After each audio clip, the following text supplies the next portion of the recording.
আমি সবসময় যেটা চেয়েছি যে আমাদের বাঙালিদের পাশাপাশি একদিন দেখো আমাদের সিনেমা ইংলিশরাও দেখবে, যেমন করে বলিউড এগিয়েছে। এক সময় ইন্ডিয়ানরা দেখতো, এশিয়ানরা দেখতো, এখন ইংলিশরাও দেখে। আমার খুব ভালো লাগছে দেখে তুফানের টিজার যখন লঞ্চ হয়েছে, আপনারা সকলেই জানেন তুফানের টিজার যখন লঞ্চ হয়েছে, তুফানের গান যখন এসেছে, এই দুই সময়ই অস্ট্রেলিয়া বলেন, আপনার নেদারল্যান্ড বলেন, আপনার আমেরিকা বলেন, আপনার জার্মান বলেন, আপনার জাপান বলেন, এরকম বহু দেশের সেই ইংলিশরা বলেন, বহু দেশের ইংলিশ কন্টেন্ট ক্রিয়েটাররা কিন্তু গানের টিজারের রিয়েকশন দিচ্ছে। খুব ভালো বলছে আমাদের সিনেমার টিজারকে, খুব ভালো বলছে।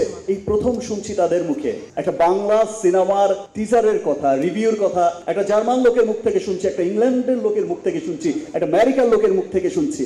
আমি খুব গর্বিত এবং আমি রাফিকে অনেক ধন্যবাদ জানাই।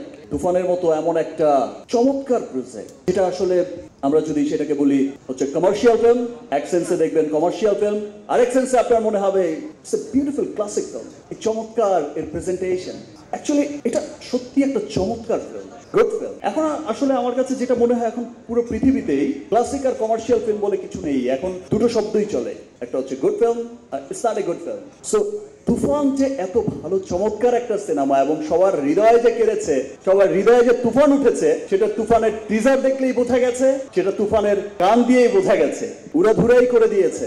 থ্যাংক ইউ রাফি, এবং এমন চমৎকার একটা প্রজেক্ট আমাকে নিয়ে ভাবার জন্য।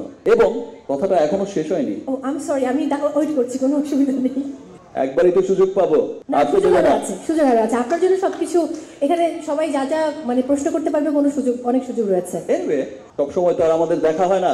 আজ যেহেতু দেখা হয়েছে, অনেকদিন পর আবার দেখা হবে, হয়তো ঈদের পর কখনো এক সময় আবার দেখা হবে সুন্দর একটা মুহূর্তে। বাট আজকের কথাটা আজকেই বলে যেতে চাই। অ্যান্ড আমি ধন্যবাদ জানাই শাকিল ভাইকে, এত চমৎকার একটা প্রজেক্ট শুরু করেছে এবং এই যে চরকিকে সাথে নিয়ে, এসবিএফ কে সাথে নিয়ে এই যে চমৎকার একটা কোলাবোরেশন, এবং প্রত্যেকটা চরকি যেমন তার জায়গায় বিশাল প্রতিষ্ঠিত, এসবিএফ তার জায়গায় কিন্তু বিশাল প্রতিষ্ঠিত।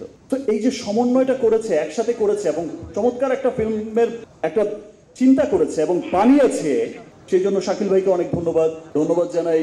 রনিকে প্রথম দিন থেকেই যেভাবে চমৎকার ভাবে সবকিছু পিয়াস আছে যে সামনে, আর সামনে যারা বসে আছে, আমাদের ডিওপি তাহসিন, আমাদের আর্ট ডিরেক্টর শিহাব, আদনান, তুমি তো ফাটিয়ে দিয়েছো। এনিওয়ে, তুমি আর টাকা চেয়েও না এই ছবিতে, বিকজ এই ছবির পর থেকে তুমি কিন্তু আর্টিস্ট হয়ে যাবে। তো তোমার কিছু দেওয়া উচিত রাফিকে।